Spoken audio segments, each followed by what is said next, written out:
Welcome. This is your first week of ECE201, Introduction to Early Childhood Behavior and Management. My name is Jennifer Ashton and I will be your instructor for the next 5 weeks. What we're going to do now is take a brief tour of the classroom in case you may not be familiar with what is available, as well as review what is required of you during week 1. If you'll notice right now you're looking at the home page of the course. After this announcement is completed, you will see it pop up here where you see announcements.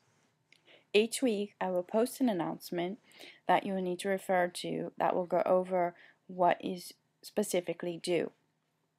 When you enter the classroom, you want to click the green Start Here button. This will go over a list of everything you need to do for the first week of class. The first thing you want to do is click on the Meet Your Instructor link. This goes over a biography about myself and my background. It has a link to my personal website, which has some resources for teachers. You also want to click on the Faculty Expectations link. This goes over what is required of you in regards to participation and how your assignment should look. You'll note here that it says I will deduct 0.5 points for each missed response to a classmate, and each discussion forum you're required to have a minimum of 2 peer responses. In addition, you want your initial posting to be connected to the readings. You can do this by using in-text citations and references, whether it is from the course materials or you are welcome to use outside sources, but please do avoid Wikipedia. Any written assignments that are due for the course must have a title page, must be double-spaced. Please use Arial or Times New Roman font in either a 10 to 12 size, so this way it's easier to read. In regards to the word length, please make sure to refer to the specific assignment directions so you make sure to meet the minimum requirements. Some other useful tools you have within the course is under Learning Resources. You've got Turnitin, where you can submit your papers to check for, make sure you're not in the risk of plagiarism. You also have the Writing Reviser, which gives you feedback on organization, style, and grammar. That's another great tool as well. And you've got the Ashford Writing Center, which is an online writing lab that has additional resources to help improve your academic writing skills.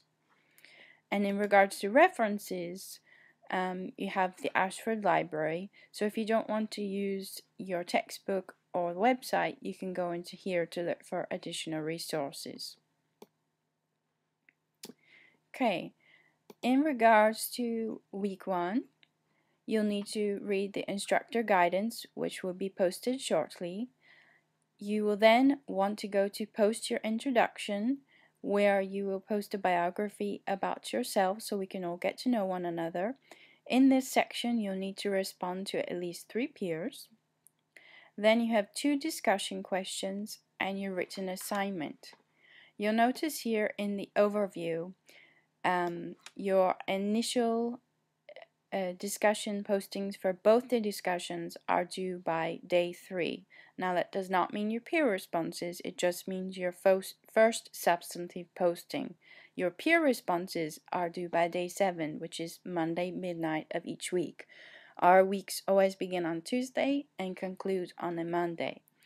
The poster introduction is due by the first day of class. Here is your required readings for the week. From your text, you're going to be looking at chapters 1 through 4. And this will help you to complete the discussions. Now, if you need some extra time to complete the initial discussions, I would please say by no later than Thursday, because we want to be able to give our peers enough time to respond to one another to have a really good dialogue going on. For the first discussion, this will be in reference to chapter 1 of your textbook, and it says, at what point does behavior become challenging? Include 3 examples of challenging behavior that are commonly seen in young children. You'll note right here it does say cite at least one source in addition to your course text. So that means for this particular discussion response, you must have 2 references. If you do not have your textbook yet, then please still have 2 references, and again, they can be from outside sources. I would just Google up challenging behavior commonly seen in young children. As far as your second discussion question, this is in regards to the resilient child. After reading chapter 3, you'll be able to respond to this question, and you want to discuss why it is important for early childhood educators to have an understanding of resiliency, and how could the knowledge of a child's risk and protective factors change your attitude and behavior toward a child or her family.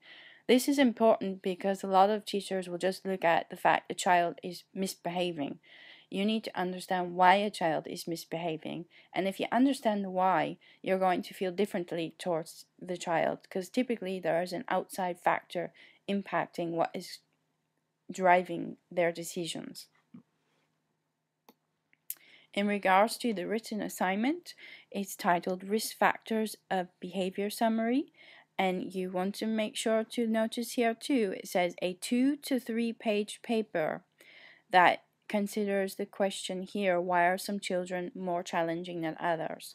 Now I must point out here, this is 2 to 3 pages of content. This does not include the title page and does not include the reference page. You'll want to make sure to respond to these 3 points. You can use these 3 points as headings in your paper, or if not, make sure to have these as keywords present within the context. You want to make sure again that your paper is double spaced, again not including the title page and the reference page, and that everything adheres to APA formatting.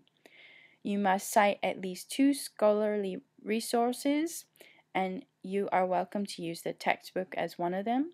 If you need any assistance with APA formatting, you want to again go to this Learning Resource section and Writing Center for further assistance, or I also use Purdue OWL is a great site, and that's PURDUE space OWL. When you are completing your assignment, I would recommend reviewing the grading rubric first to ensure you are meeting all the assignment criteria. I'm seeing if that was going to open. There we go. This is the rubric that will be used to assess assignment 1. You'll notice that those 3 bullet points in the assignment description are what the first sections of the rubric are. You'll notice that there is 3 points awarded to how well you discuss the risk factors that influence behavior. This is an area that I would strongly suggest connecting to the readings, because you want your risk factors to be supported, as well as your analysis of the strategy should be supported. That's another 4 points. Additional points are awarded in regards to the organization of your paper,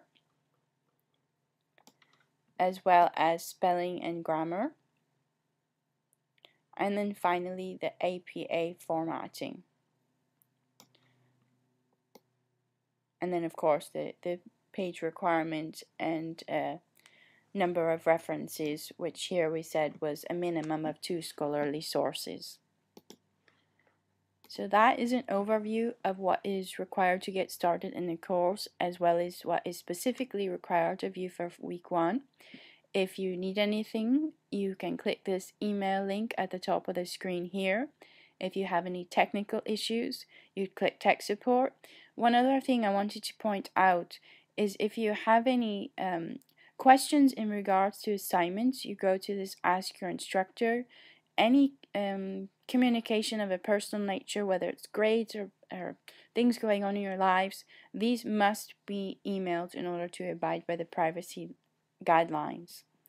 So that will wrap up our week 1 navigation tour. And again, if you need anything, please do not hesitate to ask, and have a great week.